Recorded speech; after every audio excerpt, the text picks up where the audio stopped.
नमस्कार, मैं हूं पूनम, आपके साथ स्वागत है आपका भारत की खबरें में। देश और दुनिया भर में आज क्या कुछ बड़ी घटनाएं घटी, राजनीतिक गलियारों में क्या कुछ हलचल देखने को मिली, किसने किस पर साधा निशाना, इन सभी खबरों पर करेंगे चर्चा विस्तार से। मगर आइए उससे पहले देख लेते हैं सुर्खियां।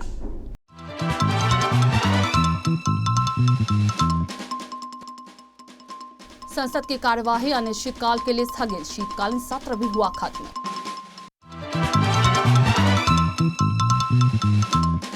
देश के 15 राज्यों में फैला ओमिक्रॉन, महाराष्ट्र में 65, दिल्ली में 57, जयपुर में मिले 3 नए मरीज।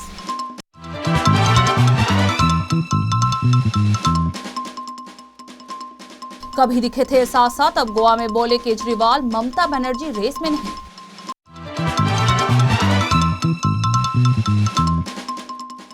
सांसदों के निलंबन पर बोले बीजेपी एमपी दिलीप घोष, लोग देखते हैं उनका व्यवहार।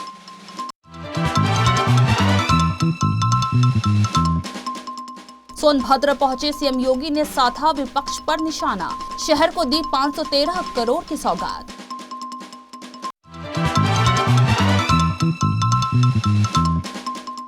जमीन से जमीन पर मार करने वाली प्रलय बैलिस्टिक मिसाइल का टेस्ट सफल, 500 किलोमीटर तक भेज सकती है टारगेट। प्रहलाद जोशी बोले विपक्ष ने जनता से जुड़े मुद्दों पर चर्चा नहीं की, शोर शराबे को बताया दुर्भाग्यपूर्ण।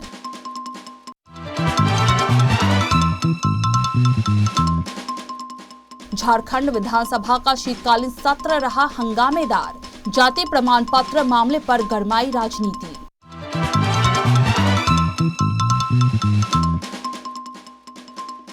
म्यांमार के खदान में भूस्खलन, 70 से अधिक लोग लापता।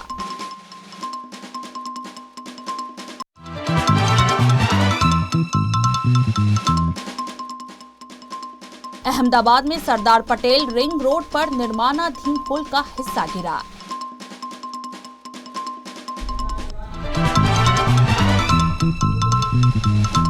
लोकसभा और राज्यसभा की कार्यवाही बुधवार को अनिश्चितकाल के लिए स्थगित हो गई। संसद के दोनों सदनों की कार्यवाही शुरू होने से पहले ही अटकलें लगाई जा रही थी कि संसद तय समय से पहले ही अनिश्चितकाल के लिए स्थगित हो सकती है। बता दें कि आज शीतकालीन सत्र का अंतिम दिन था। आज सदन की कार्यवाही में प्रधानमंत्री नरेंद्र मोदी भी मौजूद थे। इस दौरान 18 बैठकें हुई और सदन का कार्य 82% रहा। वहीं व्यवधान के कारण 18 घंटे 48 मिनट का समय बर्बाद हो गया। लोकसभा स्पीकर ने कहा कि हंगामे के चलते सदन के 18 घंटे 48 मिनट बर्बाद हुए हैं। लोकसभा की कार्यवाही के स्थगित होने के कुछ ही देर बाद राज्यसभा की कार्यवाही भी अनिश्चितकाल के लिए स्थगित कर दी गई। आपको बता दें कि इसी के साथ संसद का शीतकालीन सत्र भी खत्म हो गया है। उन्होंने कहा सभा का कार्य निष्पादन आशा के अनुरूप नहीं हुआ। वहीं 2 दिसंबर को सभा का कार्य निष्पादन 204% रहा। सभापति एम वेंकैया नायडू ने आवश्यक दस्तावेज सदन के पटल पर रखवाए। इसके बाद विपक्ष के नेता मल्लिकार्जुन खड़गे ने एक अखबार की खबर का हवाला देकर अयोध्या से संबंधित एक मुद्दा उठाने की कोशिश की, लेकिन नायडू ने उन्हें इसकी अनुमति नहीं दी। सभापति ने खड़गे से कहा कि मुद्दे को उठाने के लिए उन्हें नोटिस देना चाहिए था। इसके बाद उन्होंने सदन की कार्यवाही अनिश्चितकाल के लिए स्थगित कर दी। इस सत्र में तो उन्होंने सरकार ने चलने नहीं दिया और अपनी बात जो कहनी थी, जब हम वॉकआउट करते हैं या जब दिन में रहते हैं तो अपनी बात को वो कहकर प्रेस में छपवा देते हैं। और जिस वक्त हम ये चाहते हैं कि भाई कम से कम आप लोग उन 12 लोगों को उठा के सदन में लाओ, हर चीज शांतिपूर्ण चर्चा होगी, ऐसे बार बार हम रिक्वेस्ट किए, उन्होंने नहीं माना।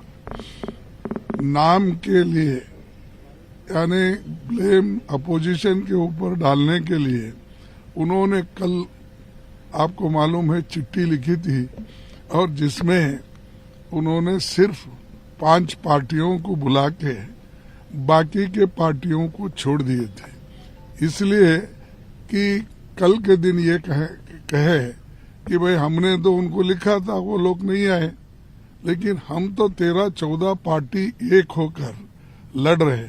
जिनके मेंबर सस्पेंड नहीं हुए वो भी हमारे साथ है, जो मेंबर सस्पेंड हुए हैं वो भी हमारे साथ है। तो हम तो ऑल पार्टी मेंबर्स को, लीडरों को, फ्लोर लीडर्स को आप बुलाइए, चर्चा करिए, इसको सॉल्व करिए। कोई बड़ी बात नहीं थी, लेकिन उनकी मंशा ये थी कि इनको ये समस्या को पहले दिन से ही सस्पेंड करके अपना सारी चीजें पास कर लेना, बिल पास कर लेना, ये सारी चीजें उनकी मन में थी। और जो अहम मुद्दे थे, जैसे कि इन्फ्लेशन का हो, पेगासस का हो, फार्मर्स का हो, ये अजय मिश्रा का केस हो। कोरोना वायरस का नया वेरिएंट ओमिक्रॉन अब भारत में तेजी से बढ़ रहा है। पहले से 12 राज्यों में इससे संक्रमित मरीज मिले थे, लेकिन मंगलवार को देश के 3 और राज्यों में ओमिक्रॉन के नए मामले सामने आए हैं। स्वास्थ्य मंत्रालय ने ओमिक्रॉन के कुल मामलों को लेकर जानकारी दी है, जिसके मुताबिक अब ओमिक्रॉन के कुल मामले बढ़कर 213 हो गए हैं। उसके बाद जयपुर में 3 और आंध्र प्रदेश में 1 मरीज मिला है। मंत्रालय ने बताया कि मंगलवार को जम्मू कश्मीर, ओडिशा और लद्दाख में ओमिक्रॉन के मामले सामने आए हैं। जम्मू कश्मीर में 3, ओडिशा में 2 और लद्दाख में ओमिक्रॉन का 1 मामला सामने आया है। आज जयपुर के 3 मरीजों में भी ओमिक्रॉन वेरिएंट की पुष्टि की गई। सबसे बड़ी बात यह है कि ओमिक्रॉन के जिन मरीजों में संक्रमण की पुष्टि हुई है, उनकी कोई कॉन्टैक्ट हिस्ट्री नहीं मिली है, जो चिंता का विषय है। हालांकि सभी मरीजों में सामान्य लक्षण पाए गए हैं और सभी की स्थिति सामान्य बताई जा रही है। तीनों मरीजों की अभी तक कोई ट्रैवल हिस्ट्री नहीं मिली है। अब इनकी कॉन्टैक्ट हिस्ट्री की जानकारी ली जा रही है। बता दें कि इससे पहले भी जयपुर में ओमिक्रॉन के 9 मरीज मिले थे, जिनकी बाद में जांच रिपोर्ट नेगेटिव आई थी। अब तक महाराष्ट्र में ओमिक्रॉन के सबसे ज्यादा केस दर्ज किए गए थे, लेकिन दिल्ली में अब सबसे ज्यादा ओमिक्रॉन के मरीज हो गए हैं। महाराष्ट्र में अब तक कुल 54 ओमिक्रॉन के मरीज मिले हैं, तो वहीं दिल्ली में ओमिक्रॉन मरीजों की संख्या बढ़कर 57 हो गई है। तीसरे नंबर पर तेलंगाना है, जहां 24 मरीज मिले हैं।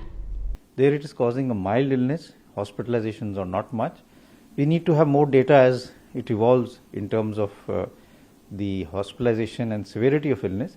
Currently it is causing a mild illness, and in terms of symptoms they are more or less the same. Majority of people have mild symptoms in the form of fever, body aches, sore throat, running nose and cough, but otherwise severe symptoms are not usually being seen in these patients. How people can protect themselves, sir? So again, I think the protection is twofold. One is for all of those who need to get vaccinated, who are due for vaccination, should come forward and get themselves vaccinated, whether it's the first dose or the second dose. Vaccination is very important to prevent a person from severe illness and Goa में अगले साल की शुरुआत में विधानसभा चुनाव होने हैं। इस चुनाव को लेकर आम आदमी पार्टी भी अपनी तैयारियों में लगी हुई है। वहीं आप के संयोजक और दिल्ली के मुख्यमंत्री अरविंद केजरीवाल ने बुधवार को कहा, अगले साल होने वाले गोवा विधानसभा चुनावों में यदि हमारी सरकार आई तो राज्य में भ्रष्टाचार मुक्त और ईमानदार सरकार देंगे। बता दें कि पश्चिम बंगाल के मुख्यमंत्री ममता बनर्जी के साथ कभी राजनीतिक मंचों पर दिखने वाले अरविंद केजरीवाल ने गोवा विधानसभा चुनाव को लेकर टीएमसी पर निशाना साधा है। उन्होंने कहा कि 3 महीने पहले आई पार्टी रेस में कहीं नहीं है। अरविंद केजरीवाल ने यह भी कहा, मेरे हिसाब से टीएमसी सरकार के पास 1% वोट शेयर भी नहीं है। वो पार्टी 3 महीने पहले गोवा में आई है। ऐसी डेमोक्रेसी नहीं चलती। डेमोक्रेसी के लिए आपको जनता के बीच काम करना पड़ता है। आपकी नजरों में टीएमसी ऊपर होगी, लेकिन मुझे नहीं लगता है कि वो रेस में भी कहीं खड़ी है। इसके अलावा केजरीवाल ने कहा, पिछले 27 साल कांग्रेस, 15 साल बीजेपी और 15 साल एमजीपी ने गोवा को लूटा।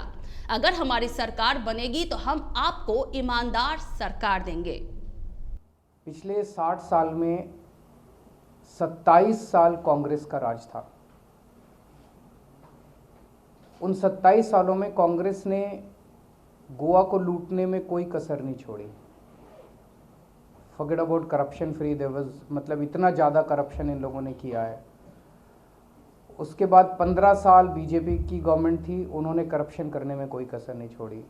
15 साल एमजीपी की गवर्नमेंट थी, उन्होंने करप्शन करने में कोई कसर नहीं छोड़ी। अभी तक गोवा के लोग लुटते रहे। आज की डेट में टीएमसी के पास 1% वोट शेयर भी नहीं है। 3 महीने पहले आई है वो पार्टी गोवा में। ऐसे डेमोक्रेसी नहीं चलती। डेमोक्रेसी के लिए आपको मेहनत करनी पड़ती है, जनता के बीच में काम करना पड़ता है। आपकी नज़रों में टीएमसी बहुत ऊपर हो सकती है, मेरी नज़रों में I don't think they stand anywhere, they are even in the race. Why should I? Because they are not in the race. There are 1350 parties in the country. सांसदों के निलंबन को लेकर सदन के साथ ही सदन के बाहर भी पक्ष विपक्ष की बयानबाजी जारी है। इस सब के बीच बुधवार को पश्चिम बंगाल भाजपा के वरिष्ठ नेता और एमपी दिलीप घोष ने निलंबित सांसदों पर टिप्पणी की। भाजपा सांसद दिलीप घोष ने निलंबित सांसदों की सदन के बाहर घेराबंदी करते हुए कहा, लोग सदन के अंदर उनका व्यवहार देखते हैं। भाजपा सांसद दिलीप घोष ने कहा कि वरिष्ठ सांसद को बार बार निलंबित किया जाए, मुझे ये सही नहीं लगता है। भाजपा सांसद ने कहा, लोग वरिष्ठ राजनेताओं और उनके व्यवहार को देखते हैं। निलंबित सांसदों की घेराबंदी करते हुए दिलीप घोष ने आगे कहा, अगर कोई बच्चा स्कूल में निलंबित हो जाता है तो ये अलग बात है, बच्चे निराश हो सकते हैं, लेकिन अगर वरिष्ठ सांसद निलंबित हो जाते हैं तो इसका मतलब ये है कि वे जानबूझकर ऐसा काम करते हैं। इनके व्यवहार को देखते हैं। बच्चा स्कूल में सस्पेंड हो जाता है तो अलग बात होती है, नालायक होता है, बुद्धि कम होता है, ठीक है, लेकिन इससे सीनियर जो सांसद हैं सस्पेंड होना पड़ता है, इसका मतलब जानबूझकर कुछ करते हैं।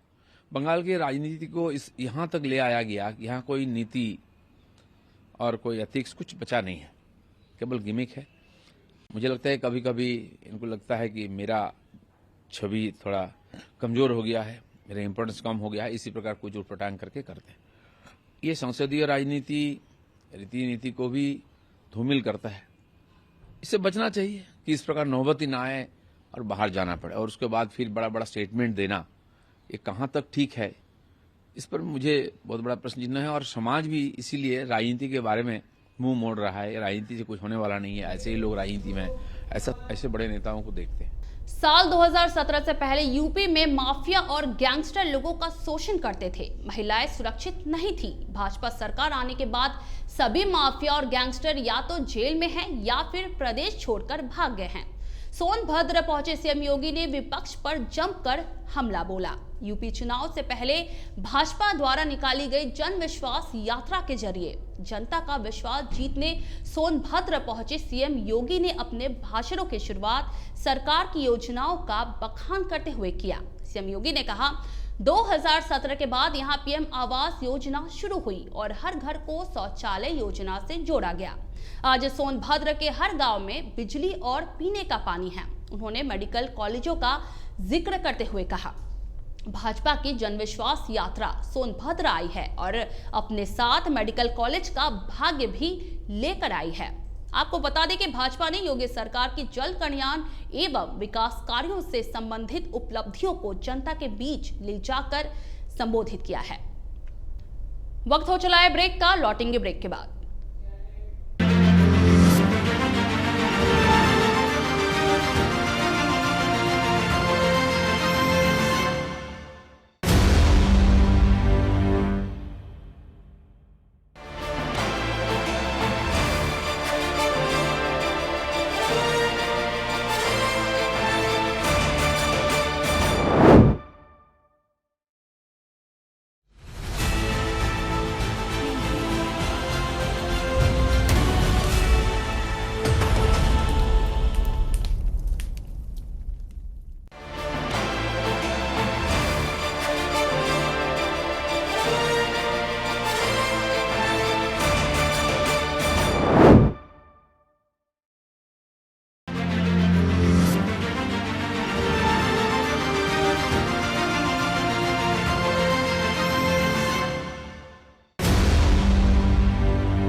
ब्रेक के बाद आप सभी का स्वागत है। चीन और पाकिस्तान से तनाव के बीच भारत लगातार अपनी सैन्य क्षमताओं में इजाफा कर रहा है। बुधवार को भारत ने सतह से सतह पर मार करने वाली बैलिस्टिक मिसाइल प्रलय का सफल परीक्षण किया है। ये मिसाइल 150 किलोमीटर से 500 किलोमीटर के बीच निशाने का भेज सकती है। ओडिशा के तट पर स्थित doctor APJ Abdul Kalam island से इस मिसाइल को छोड़ा गया। इस मिसाइल को defence research and development organisation यानी DRDO ने डेवलप किया है। ये मिसाइल 1 टन तक वॉरहेड ले जा सकती है। इससे पहले परमाणु हथियार ले जाने में सक्षम मध्यम दूरी की बैलिस्टिक मिसाइल अग्नि प्राइम का भारत ने शनिवार को सफल परीक्षण किया था।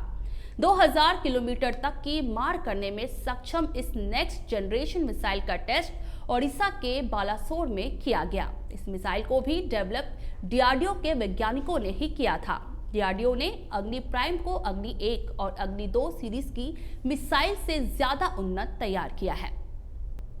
संसदीय कार्य मंत्री प्रहलाद जोशी ने बुधवार को कहा कि संसद के शीतकालीन सत्र में विपक्ष ने जनता से जुड़े मुद्दों पर चर्चा नहीं की और शोर शराबा किया, जो दुर्भाग्यपूर्ण है। जोशी ने शीतकालीन सत्र की समाप्ति पर संवाददाताओं से कहा, विपक्ष का जनता से जुड़े मुद्दों पर चर्चा नहीं करना, आसन के पास आकर शोर शराबा करना और नियम पुस्तिका फेंकना दुर्भाग्यपूर्ण है।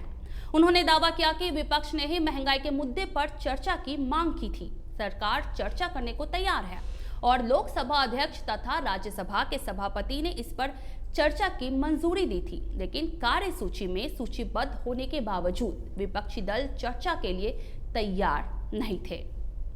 चर्चा करना चाहिए। शोर शराबा करने से प्रॉब्लम सॉल्व होता है क्या? रूल बुक चेयर के ऊपर फेंकने से प्रॉब्लम सॉल्व होता है क्या? ये तो मुझे इतना ही लग रहा है, ये 2019 में जो मैंडेट प्रधानमंत्री जी को दोबारा मिला है, ये अभी भी पच नहीं पा रहे हैं। They don't want to respect the mandate of the people. हर बार हम वेल में आएंगे, तोड़फोड़ करेंगे, ये क्या तरीका है?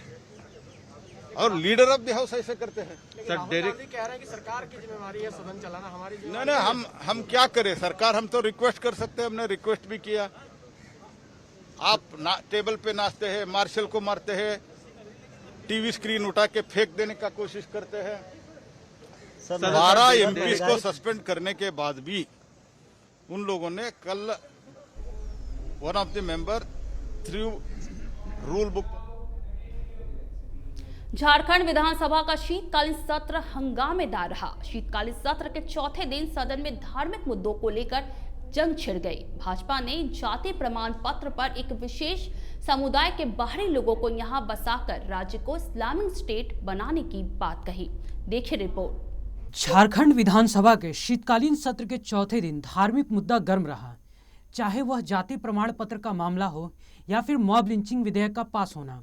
भाजपा ने जाति प्रमाण पत्र पर एक विशेष समुदाय के बाहरी लोगों को यहां बसाकर राज्य को इस्लामिक स्टेट बनाने की बात कही।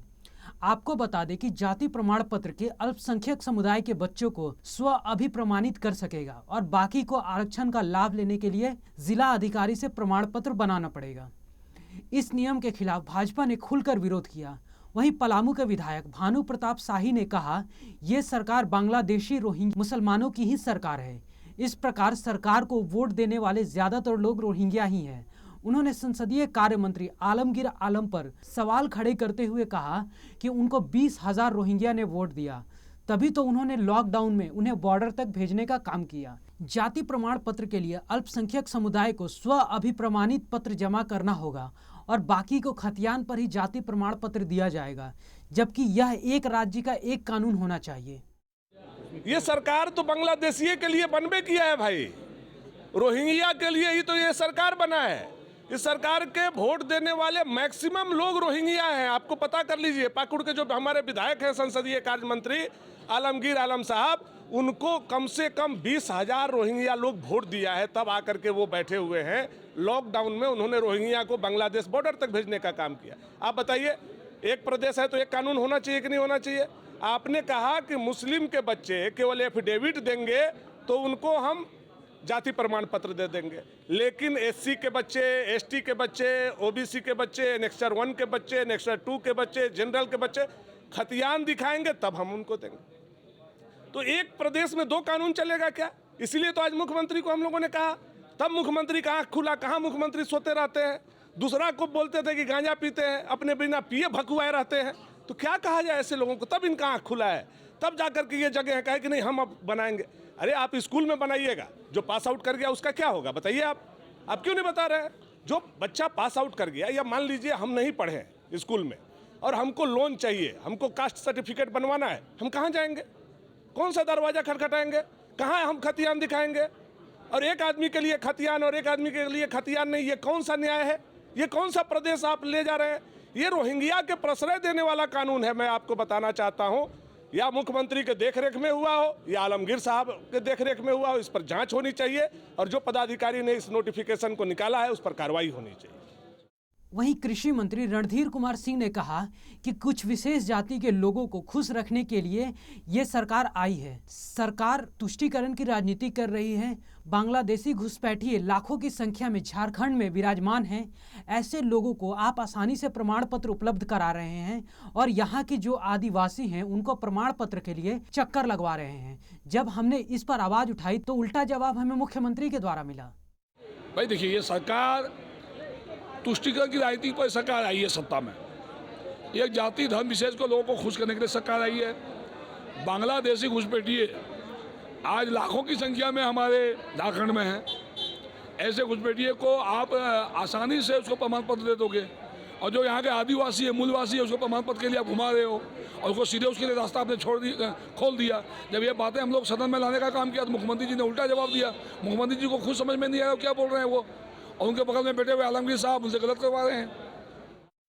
वहीं पूर्व मंत्री सरयू राय ने कहा कि संविधान एक समाज से दूसरे समाज में भेदभाव नहीं रखता, मगर आदिवासियों को आप कहे कि जाति प्रमाण पत्र के लिए आपको दूसरे प्रमाण पत्र की जरूरत है और अल्पसंख्यक के लिए कुछ जरूरत नहीं है, तो आप भेदभाव की राजनीति कर रहे हैं।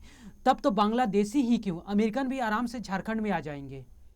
ये देखा हमने, देखिए बांग्लादेशी की ही बात नहीं कर सकते हैं। संविधान एक समाज से दूसरे समाज के बीच में भेदभाव नहीं करता है। अगर आदिवासी को और लोगों को कहिएगा कि आपको प्रमाण पत्र लेने के लिए आपको चाहिए यहाँ के निवासी और हैं कि नहीं, ये सब चाहिए, प्रमाण पत्र चाहिए, और अल्पसंख्यक के लिए क्या कि ये नहीं चाहिए, आप खुद ही कह देंगे हम संतुष्ट हो जाएंगे, तो इसी से लोगों को शंका मन में होती है कि दो तरह का भेदभाव नहीं होना चाहिए, भेदभाव गलत है। इस तरह से तो बांग्लादेशी इसी तरीके से इंडिया कोई भी बांग्लादेशी आ सकता है, अमेरिकन आ सकता है, अफ्रीकन आ सकता है, कोई भी आ सकता है। जो अल्पसंख्यक वर्ग का है उसको विशेष प्रेफरेंस इसमें मिला है और यहाँ के लोगों को नहीं मिला है, ये सही नहीं है। बीजेपी कहना कि वोट बैंक की राजनीति। अब बीजेपी कहे न रहे, वोट बैंक की बात नहीं है। वोट बैंक की राजनीति सब करते हैं। हर आदमी जो राजनीतिक दल बनाया है वह वोट बैंक की ही बात करता है। अगर इसका विरोध भी है तो भी वोट बैंक को साधने के लिए है। किसको कौन वोट मिलता है ये सभी जानते हैं, मगर ये भेदभाव है, संविधान में जो समानता का अधिकार है उसके विरोध में है, इसलिए ये सही नहीं है। वहीं सरकार का पक्ष रखते हुए निरसा विधायक पूर्णिमा नीरज सिंह ने कहा कि ये कानून बांग्लादेश के लिए नहीं बल्कि झारखंड के लोगों के लिए है। अगर इसमें कुछ संशोधन है तो आगे किया जाएगा।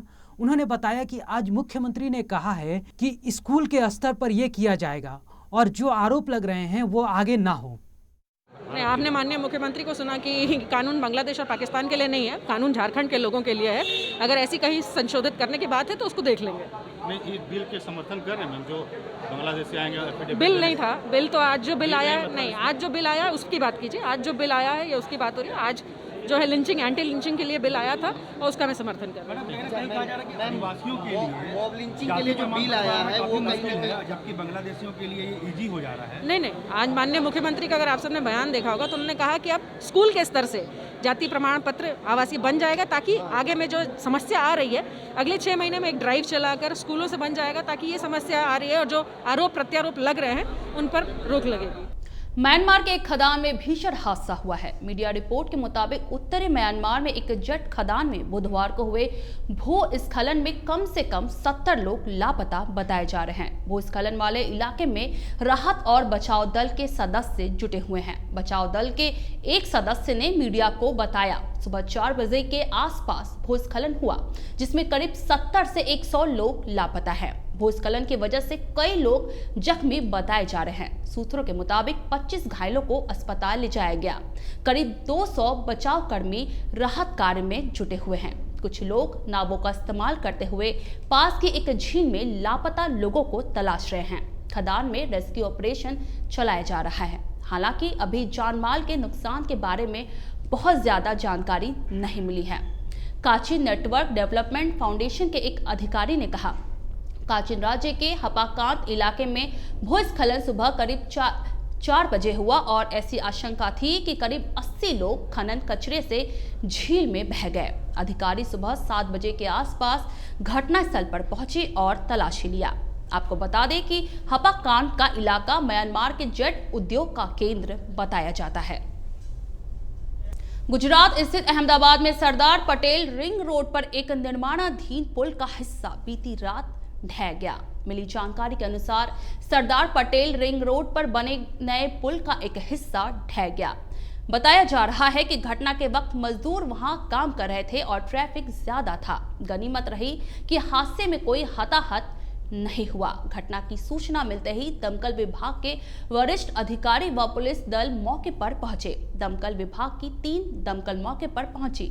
YMC क्लब रोड के मोड़ के पास बोपल से शांतिपुरा तक रिंग रोड पर पुल का निर्माण हो रहा था। गनीमत रही पुल का हिस्सा गिरने के समय कोई वाहन वहां से नहीं गुजर रहा था, जिससे एक बड़ा हादसा टल गया। बता दें कि फ्लाईओवर का निर्माण 78.47 करोड़ रुपए की लागत से किया जा रहा है और टेंडर रंजीत बिल्डकॉन को दिया गया था। पुल का काम 5 मार्च साल 2019 से शुरू हुआ था। काम सितंबर 2021 तक पूरा होने की उम्मीद थी।